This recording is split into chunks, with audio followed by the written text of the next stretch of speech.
Hey guys, আমি রাজ, welcome to সিনেব্রোস। এখন আমি কথা বলবো এফডিসিতে যে সাংবাদিকদের সাথে শিল্পীদের যে হাতাহাতির ঘটনাটা ঘটেছে এই ব্যাপারটা নিয়ে কথা বলবো। তো মূলত এই ব্যাপারে কথা বলার মতো কোনো আগ্রহী আমার ছিল না, কারণ হচ্ছে এফডিসির যে সমস্ত শিল্পীরা এই কাহিনীটা ঘটিয়েছে তাদেরকে অ্যাকচুয়ালি আমি শিল্পী হিসেবেই গণ্য করি না। বাট গত 2 দিনে এই টপিক আমাকে অনেকে ইনবক্স করে বলেছেন যে ভাই ব্যাপারটা নিয়ে কথা বলেন, অনেকেরই চাহিদা যে ব্যাপারটা নিয়ে যেন আমি কথা বলি। তো এই জন্যই আজকে এই ভিডিওতে এই ব্যাপারটা নিয়ে কথা বলবো। সো এই ব্যাপারে আমি যতটুকু জানতে পারলাম যে শিল্পী সমিতি নির্বাচনের পরে সম্ভবত শপথ গ্রহণের দিন বা সামথিং লাইক দ্যাট এই উপলক্ষে এই ধরনের যারা শিল্পী রয়েছে তারা এক জায়গায় জড়ো হয়েছিল। তখনই মূলত সাংবাদিকদের সাথে তাদের এক রকমের বাকবিতণ্ডা শুরু হয় এবং এক পর্যায়ে তারা সাংবাদিকদেরকে এমন ভাবে মারধর করে যাতে 8 থেকে 10 জনের মতো সাংবাদিক আহত হয়েছে এবং তাদেরকে হসপিটালেও যেতে হয়েছে। যতটুকু আমি জানতে পারলাম এই ঘটনার সূত্রপাত যেভাবে হয়, কোনো এক সাংবাদিক বা ইউটিউবার আমাদের এক সময়ের খুবই সম্মানিত চিত্রনায়িকা ময়ূরীর মেয়েকে নাকি জিজ্ঞাসা করেছিল যে তার মায়ের সিনেমা সে দেখে কি না।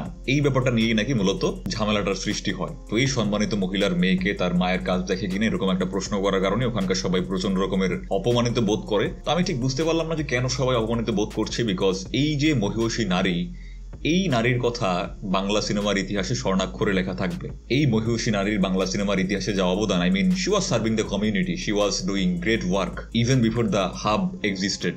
90s কিংবা আর্লি 2000-এ যারা যুবক ছিল তাদেরকে নিজের কাজের মাধ্যমে এই মহিষী নারী খুবই খুশি রেখেছেন, খুবই স্যাটিসফাইড রেখেছেন। তো এই সমস্ত লোকজন এই মহিলাকে আজীবন মনে রাখবে। এখন তো সবার হাতে হাতে যেভাবে ইন্টারনেট মোবাইল চলে এসছে, উইথ হাব অ্যান্ড অল বিনোদনের সব ধরনের মাধ্যমেই ওপেন হয়ে গেছে। আদারওয়াইজ আই স্ট্রংলি বিলিভ যে এই মহিষী নারীকে এখনো আমরা এই ধরনের গ্রেট ওয়ার্ক উপহার দিতে দেখতে পেতাম। এখনো তিনি তার প্রতিভা, তার ট্যালেন্ট আমাদের মাঝখানে ঠিক একই রকম ভাবে হয়তো বা শো করে যেতেন। তো এই ধরনের এক মহিষী নারীর কাজের ব্যাপারে প্রশ্ন করার জন্য পুরো শিল্পী সমিতির লোকজন এভাবে ক্ষেপে গেল কেন, I am not quite actually sure. আমার কাছে তো মনে হয় তাদের অ্যাকচুয়ালি গর্ববোধ করা উচিত। অনেকেই আবার বলছেন যে এই প্রশ্নটা খুবই অশ্লীল ভাবে করা হয়েছিল, শ্লীলতা বা অশ্লীলতা এরকম কিছু ওয়ার্ড পেঁচিয়ে। তো যদি সেরকমটা করা হয়ে থাকে তাহলেও ভুলটা কোথায় করা হয়েছে?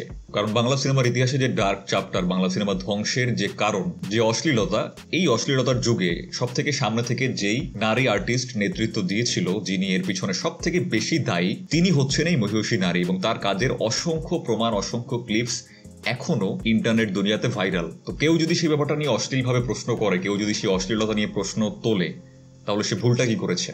সে তো একেবারে মিথ্যা কিছু বলছে না, সে তো সত্যি কথাই বলছে। আর সত্যি শুনতে যদি আপনার গায়ের মধ্যে কাটা লাগে, সত্যি হজম করতে যদি আপনার কষ্ট হয়, তাহলে প্রবলেমটা আপনারই। যে প্রশ্ন করছে তার নয়, প্রবলেমটা আপনারই। আপনার মায়ের সিনেমা, বাবার সিনেমা আপনি দেখেন কিনা, এই প্রশ্ন যে কোনো আর্টিস্ট, যে কোনো অভিনেতা অভিনেত্রীর ছেলে মেয়েকেই করা হয়ে থাকে, এটা নতুন কিছু না। শাবনূরের ছেলেকেও কিছুদিন আগে এরকম প্রশ্ন করা হয়েছিল এবং সেই ব্যাপারটা নিয়ে সে উত্তরও দিয়েছে। তার মা বাংলা সিনেমার জন্য এমন কিছু করে গেছে, এত বছর পরেও বাংলা সিনেমার দর্শকরা তাকে মনে রেখেছে। বাংলা সিনেমার দর্শকরা এখনো তার মাকে ভালোবাসে। এবারে অন্য কারো মায়ের কাজের ব্যাপারে প্রশ্ন করার পরে তাদের যদি লজ্জা লাগে, তাহলে তার বাবা কিংবা মা কাজটাই করেছে লজ্জাজনক কাজ। আর যদি বাবা কিংবা মায়ের কাজ নিয়ে কেউ প্রশ্ন করলে লজ্জা বোধ হয়, তাহলে তাদের বাইরে বের হওয়া উচিত না। অ্যাটলিস্ট বাবা কিংবা মায়ের ওই কর্মক্ষেত্রে তো একেবারেই যাওয়া উচিত না। বাট আপনি আপনার মায়ের সেই কাজের পরিচয়ই এফডিসিতে এসেছেন এবং এরপরে সেই কাজের ব্যাপারে জিজ্ঞাসা করা হলে আপনি লজ্জা পেয়ে যাচ্ছেন, আপনি খুবই বিব্রত বোধ করছেন। Why is that? এখন অনেকেই বলতে পারেন যে ময়ূরীর মেয়েকে এই ধরনের প্রশ্ন করা একেবারে ঠিক হয়নি, but I don't believe that. আমি সবসময় সত্যের পক্ষে। সত্য কথা বলাতে কোনো অন্যায় অপরাধ নেই। আই বিলিভ সত্য কথা দিনের মধ্যে 24 বার বলা যায়, যেখানে খুশি সেখানে বলা যায়। এইখানে সত্য কথা বলা ঠিক হবে কিনা, এখানে সত্য কথা বলা উচিত হবে কিনা, এইসব চিন্তা ভাবনা করে যদি আপনি সত্যি বলেন, তাহলে আপনি আর যাই হন সত্যবাদী না, আপনি জাস্ট পা চাটা। তো সত্য কথা যেখানে খুশি সেখানে, যখন খুশি তখন বলা যায়।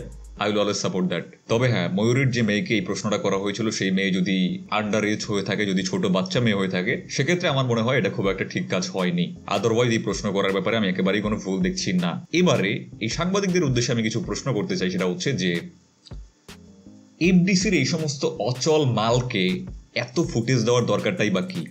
এফডিসির মধ্যেই যে সমস্ত সোকল্ড শিল্পী রয়েছে, এরা তো কোনো কাজ পাচ্ছে না। এদেরকে কোনো নাটক সিনেমায় কোথাও দেখা যায় না, মানুষ এদেরকে দেখতে আগ্রহী না। যে সমস্ত নাটক সিনেমায় এরা থাকে, সেই সমস্ত সিনেমা হলে যেখানে চলে, সেখানে তো হলের মধ্যে মাছিও পড়ে না। কোনো ভালো ডিরেক্টর এদেরকে কাজ করার জন্য ডাকে না। এই জন্য তারা 24টা ঘন্টা, আল্লাহর 30টা দিন এফডিসির মধ্যে পড়ে আড্ডাবাজি করে। এটা হচ্ছে এদের একমাত্র কাজ। এফডিসি হচ্ছে এদের আড্ডাখানা, এটা মূলত কোনো শিল্পের জায়গা না। যারা এই মুহূর্তে ভালো ভালো কাজ করছে, যে সমস্ত আর্টিস্টরা, তারা কেউ এফডিসির মধ্যে গিয়ে পড়ে থাকে না। এফডিসির সাথে অ্যাকচুয়ালি তাদের কোনো সম্পর্কই নেই। যে সমস্ত ভালো ডিরেক্টররা কাজ করছে, তারাও কিন্তু এফডিসির মধ্যে গিয়ে শুটিং করে না। সো এই মুহূর্তে বর্তমানে যারা ট্রু আর্টিস্ট, তারা কিন্তু কেউ এফডিসির ধারে কাছে দিয়ে হাঁটেন না। আর যারা এফডিসির মধ্যে থাকে, এগুলো জাস্ট অচল মাল। এই সমস্ত অচল মালকে ফুটেজ দিয়ে দিয়ে এই সমস্ত ইউটিউবার কিংবা সাংবাদিকরা এমন একটা জায়গায় তুলে দিয়েছে, ফেসবুক ইউটিউব করলে এদের চেহারা না দেখে আর কোনো উপায় নাই। এইটাকে একটা বিনোদন সাংবাদিকের কাজ, এই সমস্ত ভারের সামনে গিয়ে, এই সমস্ত জোকারের সামনে গিয়ে একটা ক্যামেরা ধরে ইন্টারভিউ নেওয়া।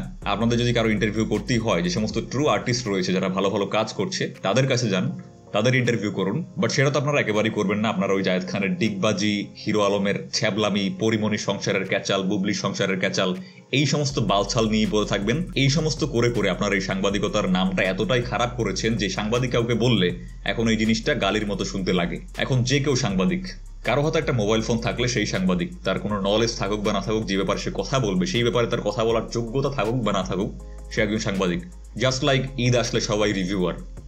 সারা বছর সে মুভি দেখুক বা না দেখুক, মুভি নিয়ে কথা বলুক বা না বলুক, সে কোনো একটা কমেডি চ্যানেল হতে পারে, কোনো একটা রিয়াকশন চ্যানেল হতে পারে, কোনো একটা বিউটি ভ্লগিং চ্যানেল হতে পারে, এমনকি যারা মেকআপ আর্টিস্ট তারাও তখন মুভি রিভিউ শুরু করে দেয়, তখন সবাই মুভি রিভিউয়ার। তো এইসব এখন চলছে, এখন এই ব্যাপার নিয়ে আমার আর কিছু বলার নেই, যা হচ্ছে এগুলো হবে। আমি টু বি অনেস্ট এই ব্যাপারগুলো বেশ এনজয় করছি, বিকজ এই সমস্ত জোকাররা এরা সিনেমার মধ্যে তো কোনো বিনোদন দিতে পারে না, অ্যাটলিস্ট রিয়েল লাইফে এই সমস্ত হাস্যকর কাজ করে মানুষকে বিনোদন দিয়ে যাচ্ছে। তো এরা বিনোদন দিচ্ছে, আমি বিনোদন নিচ্ছি।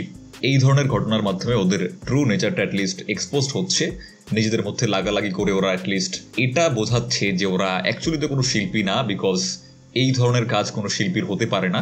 ওরা যে রাস্তার মোড়ে মোড়ে দাঁড়ায় দল বেঁধে আড্ডাবাজি করা টাইপ ছাপরি, এইটা ওরা প্রমাণ করে দিয়েছে এই ঘটনার মাধ্যমে। কারণ অ্যাগেইন প্রশ্ন যতটাই খারাপ হোক, সেই ব্যাপারটা নিয়ে আপনার প্রবলেম থাকলে আপনি তার প্রশ্নের উত্তর না দিতে পারেন, আপনি তাকে এড়িয়ে যেতে পারেন কিংবা সেখান থেকে চলেও যেতে পারেন। কিন্তু এই জন্য সাংবাদিকদের উপরে কিংবা ইউটিউবারদের উপরে এইভাবে চড়াও হওয়া, এগুলো কোনো শিল্পীদের কাজ হতে পারে না, এগুলো হচ্ছে মূলত কিছু ছাপরি।